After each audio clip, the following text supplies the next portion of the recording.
A Assembleia Municipal de Braga reuniu pela última vez esta sexta-feira e onde ainda se juntou os 62 presidentes de junta.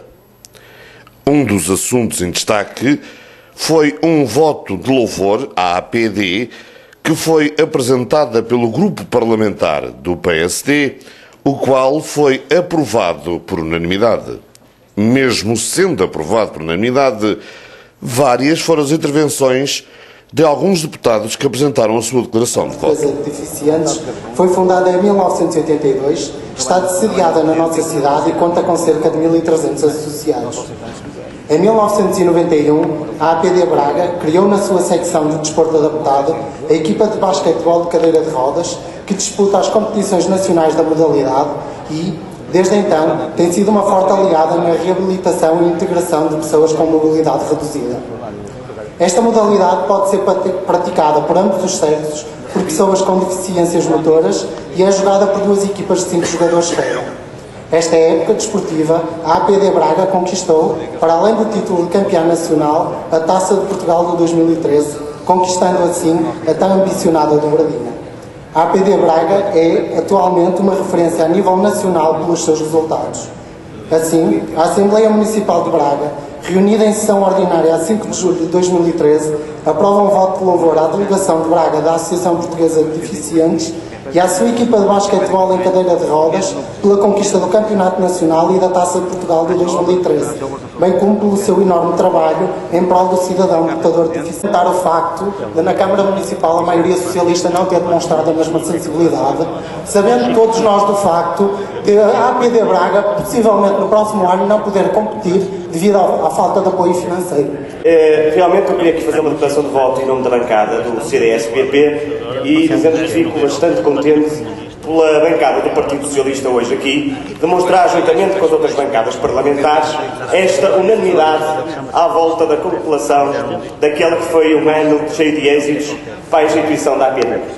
E dizer ao mesmo tempo com isto que esta atitude hoje em Assembleia Municipal em nada contraria o registro que foi dado em sede da própria Câmara Municipal com a hipocrisia do Partido Socialista, que reconhece os méritos das suas instituições, do seu Conselho, que reconhece a capacidade de trabalho dos dirigentes associativos e do empenho de todos os seus desportistas, mas depois, na hora da verdade, de dar um sinal de apoio claro, de demonstrar o apoio que todas estas instituições merecem, chumam claramente aquela que é uma proposta que só pelo facto de vir da oposição mereceu o voto contra do PS em Braga. E hoje teria que, em nome da bancada do CDS-PP, demonstrar e afirmar esta que é uma hipocrisia que vem vindo a ser uma marca do Partido Socialista em Braga, quando as coisas saem do lado contrário, em nada os beneficia e em nada beneficia a própria democracia no nosso Conselho. Mais uma vez lamentar este tipo de atitudes, mas por outro lado congratular-me também com a posição oposta da bancada do Partido Socialista em sede da Assembleia Municipal. Ainda bem que a democracia dentro do Partido Socialista é notável, que na Câmara faz de uma forma, mas depois a Assembleia Municipal reconhece os próprios reconhecimentos e méritos que a coligação Juntos por Braga leva pelas suas propostas, sempre em benefício das suas instituições e nunca como outros querem apelidar de atos eleitoralistas. São elas próprias um exemplo típico de hipocrisia e de mentira que nós, Grupo Municipal do Partido Socialista, não podemos aceitar. Porque o que aqui veio para ser votado foi um voto de louvor à APD e devo dizer que nós, Partido Socialista, temos também um voto de congratulação e louvor a vários clubes e vários atletas, que será apresentado mais adiante e onde está também incluída a APD. Não foi metida agora à locadora, já está. Está ali na mesa e isso pode ser comprovado. A questão que os seus deputados aqui vieram levantar é a questão da atribuição de um subsídio à APD para o próximo ano de 2014. E a posição que o Executivo Camarário entendeu dever assumir foi a mais correta. Em 29 de setembro há eleições, o próximo Executivo que vote e que atribua essa ou outra qualquer quantia, qualquer financiamento para a APD. Foi isto simplesmente que se passou. E, portanto, quando venho aqui falar de hipocrisia, senhores deputados do PSD e do CDS-PP, sobre lições de hipocrisia, nós estamos fartos, nomeadamente nos últimos dias. E por isso não admitimos que os senhores nos venham aqui tratar de forma inferior, dizendo que a bancada do Partido Socialista teve uma posição diferente do Executivo Socialista da Câmara. Não, a posição é exatamente coincidente. Nós apenas votamos aqui um voto de louvor à prestação desportiva da APD e nada mais. O caso da estátua em homenagem a Cónigo de Melo foi também um dos assuntos que foi debatido nesta Assembleia, nomeadamente por uma moção apresentada pelo grupo parlamentar da CDU. Os ânimos estiveram quentinhos e houve discussão entre o grupo parlamentar da CDU, o PS e o Bloco de Esquerda. Esta moção foi reprovada com os votos contra do PS, também dos independentes e a abstenção do PSD e do PP. O fascismo, que não só afirmava, e cito, que o 25 de Abril foi uma mancha negra na história de Portugal, como, e volto a citar, que o Dr. Salazar foi um estadista insigne, com grande sentido de Estado e uma inigualável noção de autoridade. Desejava para Portugal aquilo que apelidava como um pulso forte como o dele, que o mesmo é dizer a PIDE, a censura, os tribunais plenários, o campo de concentração do Tarrafal, as prisões, as torturas, os assassinatos, a continuação da guerra colonial. Não admira que tal figura tenha sido não só um defensor, mas também um participante ativo no terrorismo como forma de ação política. Fê-lo como mandatário para a ação do arcebispo Francisco Maria da Silva, a quem Paradela de Abreu e o engenheiro João Jardim vieram pedir o apoio da Igreja ao terrorismo. Apoio que não seria difícil de obter por parte de quem considerava Salazar indício do alto púlpito a reencarnação do rei Dom Sebastião, que levará Portugal a um futuro glorioso. São hoje melhores conhecidos os contornos do terrorismo em Portugal, pelas sucessivas entrevistas, livros e declarações em julgamento que os operacionais, desiludidos e despeitados pelo desprezo a que foram votados, quando considerados inúteis pelas cúpulas político-financeiras do movimento, foram dando numa última tentativa de se desculparem, de se atacarem mutuamente e de se autopromoverem. Sabe-se hoje quem pertencia à direção política e quem eram os financiadores nacionais e estrangeiros dos movimentos. Sabe-se hoje quem eram os dirigentes operacionais do MDLP e os seus apêndices, Movimento de Maria da Fonte e Alpe, o indigitado diretor da PIDE Alpuim Calvão, o pirata segundo aquele Paradela de Abreu e o verdugo Barbieri Cardoso. Era a este nível que o Cónigo de Melo intervinha e cuja ação foi reconhecida como importante, não pelas suas qualidades pessoais, mas pelo peso que a Igreja Católica tem no norte do país e que os seus dirigentes da altura resolveram pôr não ao serviço da dignificação do homem, mas sim ao serviço do terrorismo.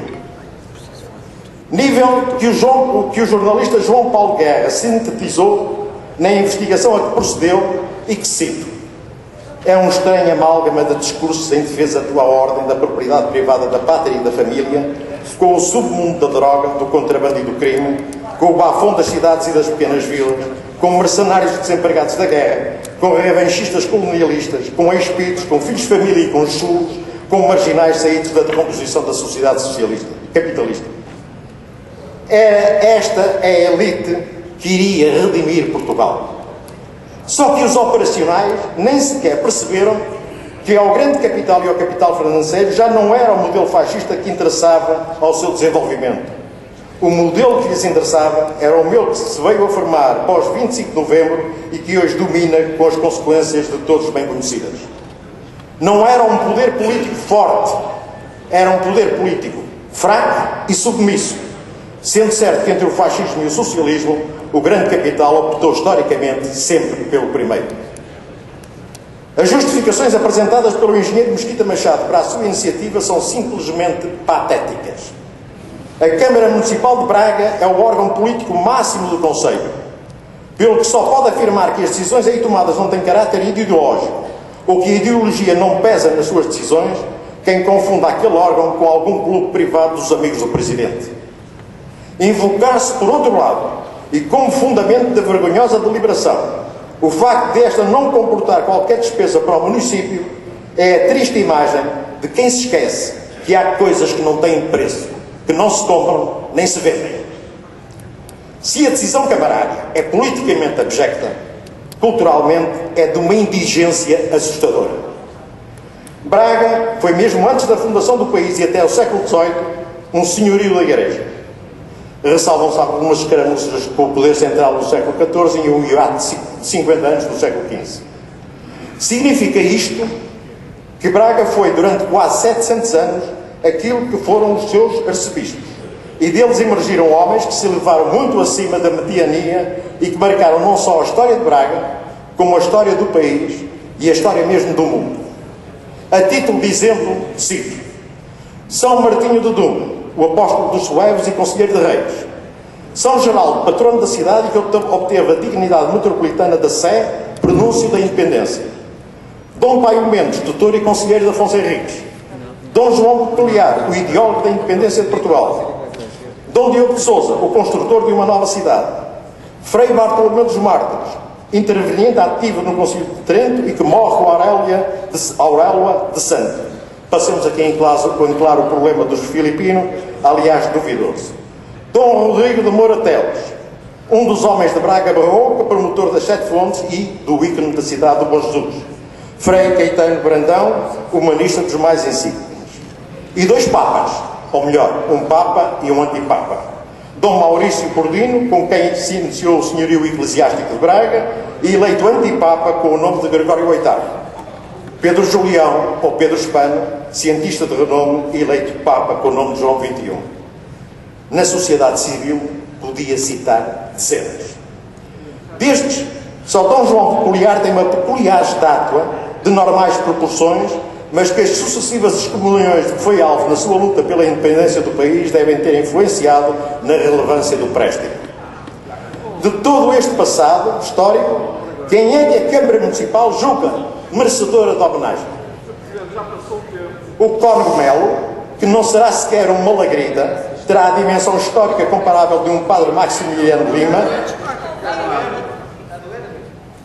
Senhores deputados, ainda há O presidente... Cónigo Melo, que não será sequer uma malagrida, terá a dimensão histórica comparável a um padre Maximiliano Lima, que navegou nas mesmas águas durante a Primeira República e de quem hoje já ninguém se lembra. E falo, segundo consta, com uma estátua e pilastra de dimensões superiores a todas as que existem, mas que serão sempre inversamente proporcionais à estatura intelectual e moral deste Executivo.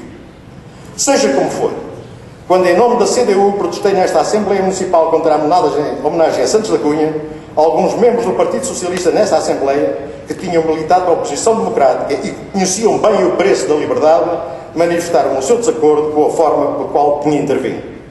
Concordo hoje plenamente que, em vez de uma declaração política, deveria ter apresentado uma moção, pois há matérias em que, mais importante que o resultado da votação, é a obrigação de confrontar todos e cada um com as suas posições. Por isso, apresentamos as seguintes moções. A Assembleia Municipal de Braga, reunida em 5 de julho de 2013, repudia energicamente a deliberação do Executivo Municipal de dirigir uma estátua de homenagem ao denominado Cónigo Melo e reclama da Câmara Municipal a revogação de tal decisão. 2.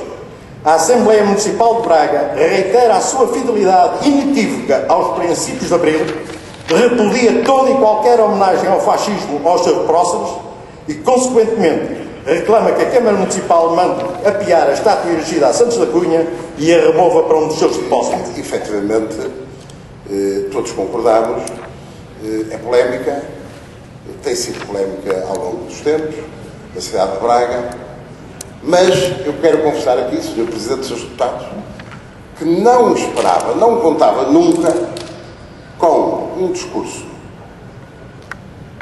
basicamente stalinista de um amigo e colega que eu prezo, e que isto foi aqui confessado pelo próprio, desde que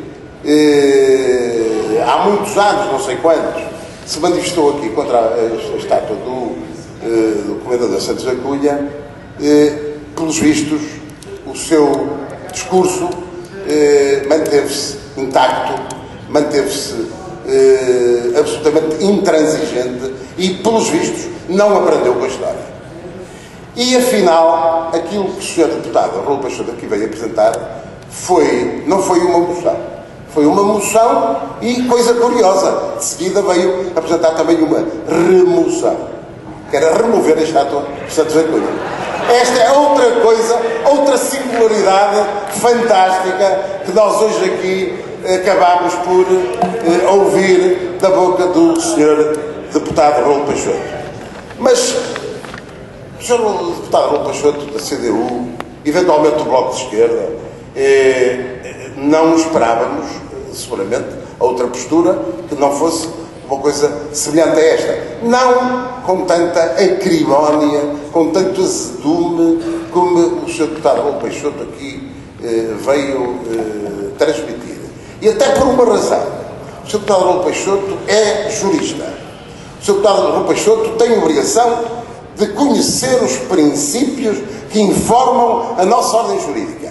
E acusar o Sr. Código Melo de estar ligado a movimentos ou a atos criminosos é, no mínimo, Sr. Presidente dos Deputados, abusivo e, para não ir mais longe, como jurista que é, tenho a obrigação de saber que o Sr. Código Melo foi escrutinado do ponto de vista judicial variadíssimas vezes e nenhuma acusação foi alguma vez contra ele. Partidária, mas é uma questão ideológica. Porque é uma questão ideológica e isto marca bem quem é que preza a democracia e quem é que não preza a democracia nesta Assembleia. Eu quero dizer ao deputado Marcelino Pires que na última sessão desta Assembleia eu não estava a contar ver o líder da bancada do Partido Socialista a fazer uma figura tão triste como o senhor fez aqui. O senhor deputado Marcelino Pires fez um frete à direita e à parte mais retrógrada desta cidade de Braga. Senhor deputado, o senhor não honrou, primeiro, o partido que representa, nem a história do seu próprio partido. O que o senhor fez aqui é uma vergonha. O senhor deputado devia ter vergonha do frete que acabou aqui de fazer. Eu quando ouvi, eu estava a pensar, mais uma vez, naquela personagem que eu acho que alguns de vocês sabem, aqueles que leram essa de Queiroz, que era o Zagalo, do Conde de Abranhos, aquele homem que explicava, que tinha a habilidade, não é, de explicar as maiores alarvidades que o seu amo, a personagem, que era também ele próprio um deputado do século XIX, com aquela verve do Essa de Queiroz. Então ele explicava as coisas mais inenarráveis e justificava aquilo que o homem fazia. O que o Sr. Deputado Marcelino Pires veio aqui fazer foi defender uma coisa indefensável. E sabe uma coisa? Eu que ao longo deste tempo o habituei, apesar de tudo, a achar que o senhor tinha alguma dignidade, nunca pensei que o senhor pudesse descer a este nível, Sr. Deputado Marcelino Pires. É uma pena ter-se despedido deste mandato da Assembleia Municipal com esta figura tão triste, percebe, como o senhor aqui acabou de fazer. O senhor não preza a democracia, o senhor nem sequer preza o seu partido, o senhor é uma vergonha desta. Para defender a honra, obviamente, nesta infeliz intervenção desta Sra. Deputada que aqui acabou de intervir. A Sra. Deputada começou por referir que eu teria feito uma figura na última Assembleia. Eu estava a tentar recordar qual teria sido o tema, enfim, da última Assembleia. Não, afinal, referiu-se à desta, de hoje. Eu só entendo o tom e a forma como a Sra. Deputada se dirigiu a mim próprio, de uma forma. A Sra. Deputada não tem princípios, é mal educada e, seguramente, ainda está tocada pelos sons populares do São João e das festas populares que acabaram, e só falta ouvir aqui, de mão na anca, desancar de uma forma antidemocrática em quem a tem respeitado, mas que Sr. Presidente, quero aqui dizê-lo, é esta a última Assembleia. Mas a senhora deputada que aqui interveio acabou de perder por completo